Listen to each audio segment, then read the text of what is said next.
Boss, nagagalit ka. Magandang umaga po. Nagagalit oh. Oh. Hello sir, saan galing tong na-rescue mo sir? Ito po sa Barangay Tulat, tsaka ito yung wolf snake, tsaka yung cobra. Itong brown rat snake sa Santo Niño first. Yung in-upload na nasa ilalim ng rep. Oh, medyo malaki talaga na. Ang kalaki-laki na yan. Mapagkakamalin talaga ng cobra yan. No? Ito ang talagang malaki na. Talaga na. Adult Philippine cobra. Adult na yan. Ang laki-laki. Uy, puta. Nagagalit sa'yo, sir. Ito sir, ito yung na-rescue ni Sir Jeremy natin sa ating rescuer ng mga venomous snake dito sa atin sa Norvegia. So, tuwing may nare-rescue kasi siya, tinaturn over sa atin sa DNR, Centro Muñoz, para maibalik natin sa wild if ever na healthy naman sila at saka physically fit. Tsaka ito po, kinukunan namin ng birth certificate bago i-release sa wild. So, ganun na lang po at ano po tayo, aware tayo sa Wildlife Act law natin para hindi tayo magkamali na bawal pumatay, manghuli, mag-alaga ng mga pinagbabawal natin mga endangered na species. So, ayan, medyo hyper yung ating cobra. Ayan, talaga naman, laban talaga to. So sir, thank you sa pag-turn over mo sa mga snake natin na yan. Mga local snake natin. Sa environment, sa ecosystem, malaking part nila. Sa ecosystem natin. So guys, yun po. So susunod dito, dadalhin natin sila sa City Vet ng San Jose City para sa physical check-up. Okay. So guys, ito ulit tayo ngayon sa City Vet Office ng San Jose City. So yung po ating next steps. Siyempre, check up natin sa ating vet in charge, ang ating mga wildlife. So ito nga siyang ating mga rat snake, tsaka wolf snake, at tsaka yung ating reticulated python. Ayan, at tsaka yung ating Philippine cobra. Ayan, medyo masungit yan. Buti na lang naka-enclose siya ng ating lalagyan. So ayan nga guys. So inantay lang natin yung ating doctor in charge ng City Vet para magbigay ng vet certificate upang sila ma-check up sila, malaman kung sila wala silang physical injuries, okay silang pawalan sa wild.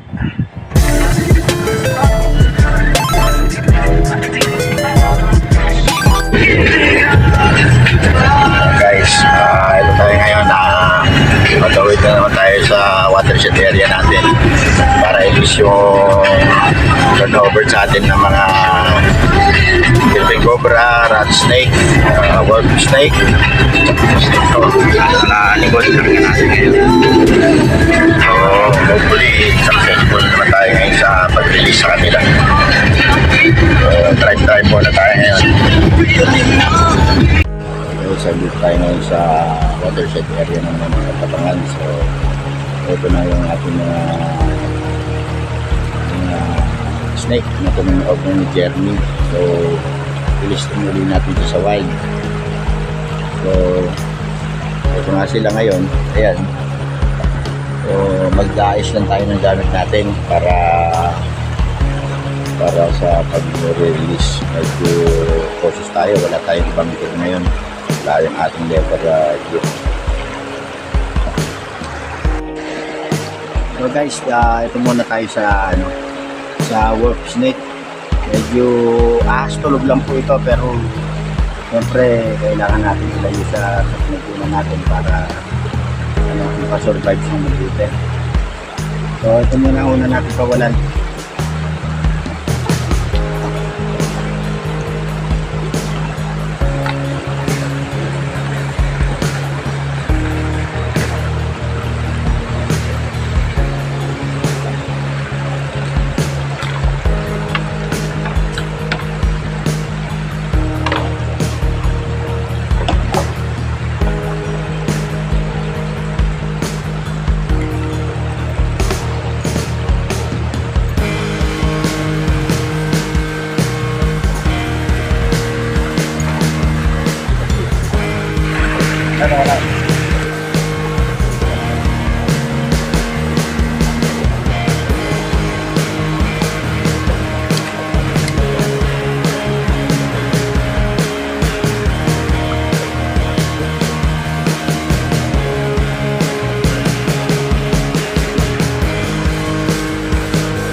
natin guys. Ito yung ating regulated python.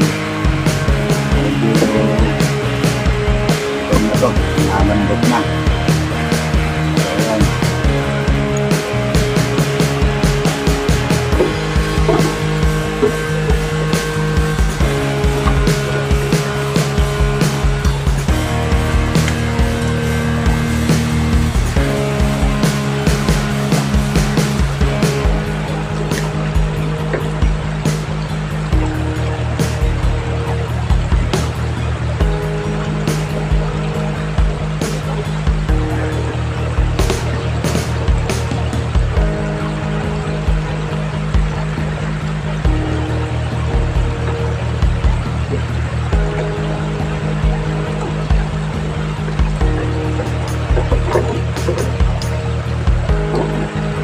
Guys, yan.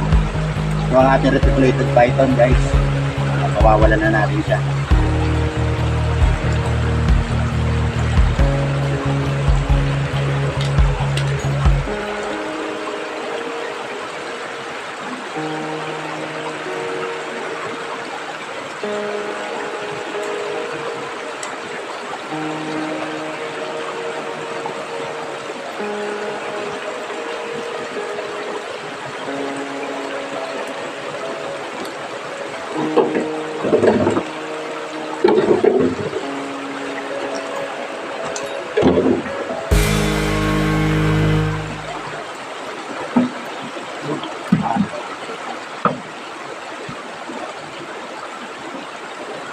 So ito naman ang isunod natin. Ito yung rat snake na adult rat snake. Rat snake.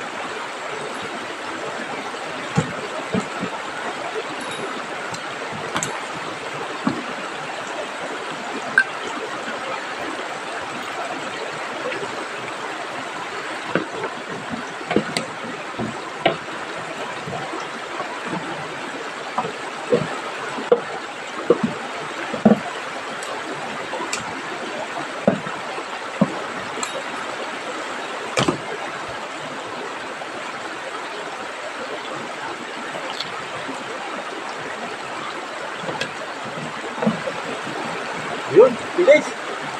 Medyo mabilis siya guys at kaya hindi na natin nakuha agad talaga. Umalis agad. Bilis naman, ay utang. Ayun. Haba pala. So ito pa isang rat snake natin. Yung isa napakatulim eh. Siguro gusto lang makabalik sa wild. Kaya ito naman.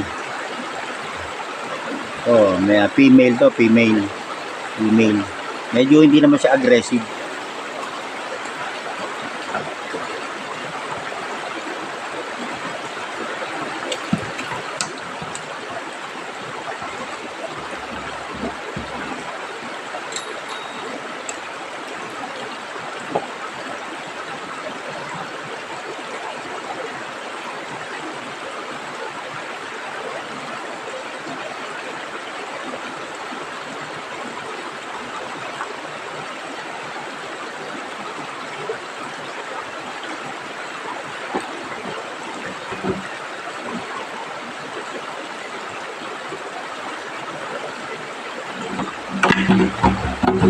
So guys,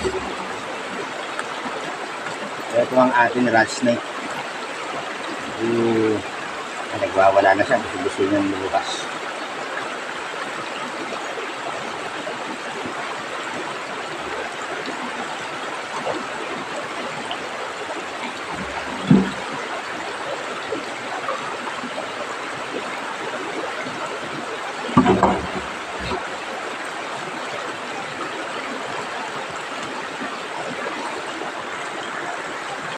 Medyo guys, ingat tayo dito kasi ito yung cobra. Yung ating Philippine cobra. Medyo aggressive talaga to at tukanan-tuka ito. Kaya medyo ingat tayo. Buti na lang nakahiram tayo ng tools natin. Hiram tayo kay Jeremy Agustin sa snake catcher natin. Bali ito guys ito yung tinon over niya sa atin nung nakaraan. So ngayon isa, yung Philippine Cobra at saka yung dalawang rat snake. So, at saka yung boat snake. So ito yung last na pawawalan na natin ngayon. Hopefully, hindi niya tayo habulin at baka niya tayo habulin. Tatakbo kami.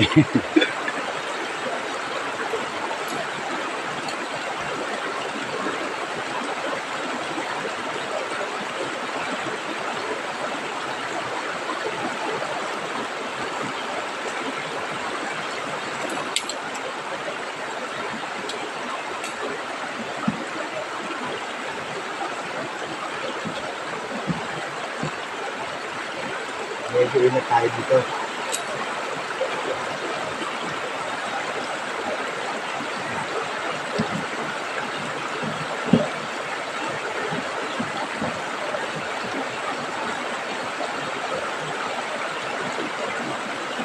Ito hindi naman natin kailangan na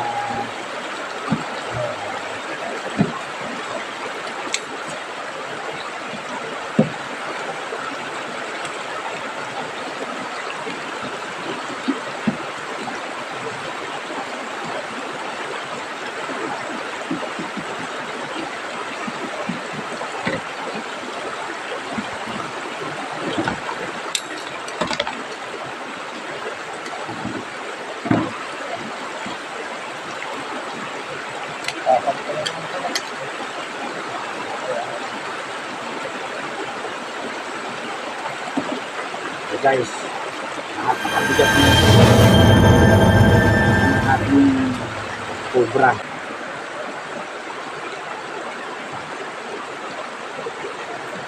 So, stable na natin mabuti. Wala.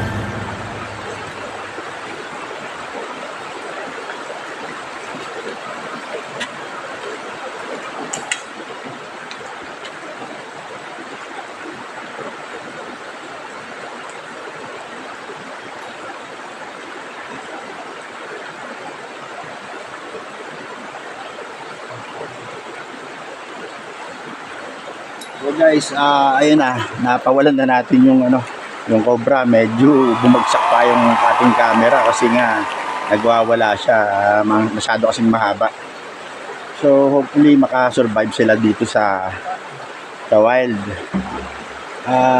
Reminder nga po pala sa ating Wildlife Act 9147, bawal manghuli, pumatay, mag-alaga ng mga pinagbabawal na endangered species natin. So, pag kayo po naka-encounter sa inyong community, pagbigay alam po sa ating local government unit para ma-assist po kayo, para maipagbigay alam nila sa DNR offices. Kami po sa DNR Centro Muñoz, parte po ito ng aming trabaho. So, iniingatan po natin ang ating ecosystem, biodiversity. Kailangan din po natin sila sa nature, kapaligiran. So, sana sumunod tayo sa ating batas. At wag po nyo paggagayahin, baka yung mga ibang audience natin nakakakita ng mga bata, medyo wag po natin gayahin ito kasi mga professional lang po ang gumagawa nito. At paalala rin po sa ating mga magulang, nagabayan po natin sila sa kanilang mga napapanood. So guys, see you next time po ulit sa ating wildlife rescue na ginagawa. Siyempre sa ating Department of Environment and Natural Resources, ating ahensya. So thank you po sa ating mga viewers.